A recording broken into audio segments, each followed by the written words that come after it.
Facebook vous permet de communiquer instantanément avec les personnes qui sont connectées en même temps que vous sur Facebook. Vous verrez comment discuter avec ces personnes en temps réel et par la suite vous apprendrez à organiser des conversations à plusieurs.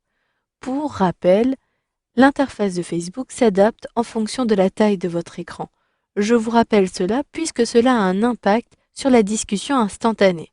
Effectivement, lorsque vous avez un petit écran, comme c'est mon cas, vous avez dans la barre latérale les différents amis qui apparaissent à cet endroit-ci. Vous allez donc pouvoir discuter avec toutes les personnes qui sont disponibles. Les personnes disponibles à la messagerie possèdent ici un point vert où certains des contacts auront un petit téléphone smartphone qui apparaîtra juste à droite. Ces personnes sont connectées sur leur téléphone et s'ils disposent de la messagerie instantanée, vous pourrez discuter avec ces personnes aussi. Comme il s'agit de l'affichage optimisé, l'ensemble de vos amis n'apparaîtront pas dans ce volet. Vous pouvez retrouver tous les amis à partir de la discussion instantanée qui apparaît en bas à droite de votre écran et vous reconnaissez les mêmes personnes qui apparaissent à cet endroit-ci. En plus de cela, les options sont disponibles à partir de l'engrenage. Vous pourrez ainsi gérer les différentes options à partir du menu. Un simple clic sur discussion instantanée me permet de réduire cette fenêtre de discussion instantanée. Par contre, si vous disposez d'un affichage standard, un affichage pour grand écran, ici, je simule cet environnement en réduisant le zoom, j'ai l'ensemble des éléments des contacts qui apparaît bien à cet endroit-ci. Par contre, la fenêtre discussion instantanée n'apparaît pas en bas à droite. J'ai effectivement la possibilité de rechercher rapidement une personne à cet endroit-ci, de retrouver les options ici, et enfin, si vous voulez débuter une nouvelle conversation ou un nouveau message, il vous suffira de cliquer sur cette icône-ci. Mais vous retrouverez à chaque fois la fenêtre de discussion instantanée en bas à droite de votre écran. Je retourne ici sur un affichage optimisé. Je désire communiquer avec Laurent Martin. Il me suffit simplement de sélectionner ce menu et de cliquer ici sur Laurent Martin. Sa fenêtre apparaît bien à cet endroit-ci. Si je ne désire plus parler avec cette personne, je peux masquer temporairement la conversation de Laurent Martin, mais je peux également fermer la discussion. Ici, je masque à nouveau. Je vous montre qu'en cliquant à cet endroit-ci, cela revient au même et je vais donc pouvoir saisir bonjour. Si j'appuie sur la touche entrée de mon clavier, vous le voyez, automatiquement mon message est envoyé et j'ai l'heure qui apparaît à cet endroit-ci. Vous retrouverez l'historique de conversation tout en haut. Si cette personne me répond, le message apparaîtra juste en dessous du mien. Effectivement, vous le voyez, si je fais défiler, j'ai bien ici la réponse de Laurent, bonjour, et je retrouve les informations suivantes. Ce message a été envoyé de son smartphone ou de sa tablette et cela a été fait depuis Clichy, une ville en région parisienne. Vous pouvez lui communiquer davantage d'informations. Vous pouvez, comme cela, chatter à l'aide de cette zone-ci, mais vous pouvez joindre des fichiers. Je clique à cet endroit-ci et je désire partager avec lui une image.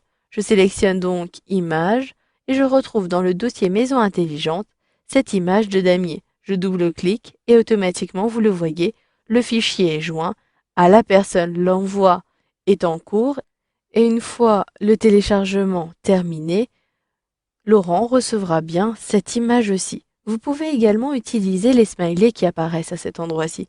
Vous pouvez utiliser les différents smileys en utilisant la barre de défilement. Vous avez différents types et différentes catégories. Si je sélectionne cet émoticône, il me suffit d'appuyer sur la touche entrée de mon clavier pour l'envoyer à mon contact. Maintenant, si je désire communiquer avec plusieurs personnes, mais ce indépendamment, je peux masquer la fenêtre de Laurent Martin et je peux communiquer avec Léa Rousseau. Cela cumulera les différentes fenêtres disponibles. Vous pouvez ainsi parler à plusieurs personnes en même temps. Par contre, si la fenêtre n'est pas active, vous allez remplacer directement la conversation précédente. Je ferme alors la fenêtre de Jackie. Je retrouve celle de Léa à cet endroit-ci et je désire maintenant avoir une conversation de groupe avec Léa et Laurent Martin. Je peux le faire directement à partir de la fenêtre de l'un de mes contacts. Il me suffira de sélectionner plus et je peux joindre, saisir Laurent. Ainsi, si je sélectionne terminer, d'ailleurs rien ne vous empêche d'ajouter davantage de personnes. Je retrouverai une conversation avec ces deux personnes en même temps. Je peux saisir bonjour et les deux personnes sont susceptibles de me répondre. Si vous voulez gérer cette conversation à plusieurs, vous pouvez voir la conversation complète sur votre messagerie Facebook. Vous pouvez ajouter des fichiers, ajouter des personnes à la discussion, modifier le nom de la conversation et enfin masquer la conversation et la quitter. Je clique à cet endroit-ci et je quitte la conversation.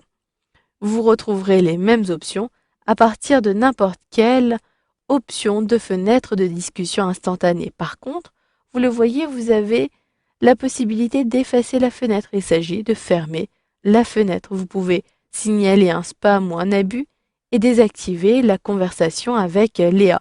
Si je clique à cet endroit-ci, cette personne ne pourra plus me voir en ligne. Vous pouvez aller plus loin dans la gestion de votre visibilité pour les autres personnes. Il vous suffira d'utiliser les options qui apparaissent au niveau des discussions instantanées. Choisissez d'avoir des sons ou non. Vous serez ainsi alerté à l'aide des sons de votre ordinateur et en sélectionnant les paramètres avancés, vous pouvez désactiver la discussion instantanée pour certains amis. Ici, j'ai désactivé pour Léa, mais je peux très bien désactiver pour Laurent. Si je clique à cet endroit-ci et que je sélectionne enregistrer, ces deux personnes ne me verront plus actifs. Je clique donc sur Léa, la croix, pour activer à nouveau la discussion avec cette personne. Vous pouvez par contre activer uniquement la discussion pour certaines personnes. Si je ne veux plus parler à l'ensemble de mes contacts, mais uniquement à Léa, cela est tout à fait possible. Sachez que vous pouvez également ajouter des groupes ou encore vous pouvez ajouter ici des listes que vous avez créées précédemment. Enfin, vous pouvez désactiver votre discussion instantanée à tout moment à l'aide de cette option-ci. Si je sélectionne enregistrer, je suis bien off, je clique ici et j'active à nouveau la discussion instantanée à partir des paramètres avancés. Vous le voyez, dès que je clique sur discussion, j'ai activé par défaut la discussion instantanée sur Facebook. Voilà, vous avez donc vu dans ce module de formation comment fonctionnait la discussion instantanée sur Facebook.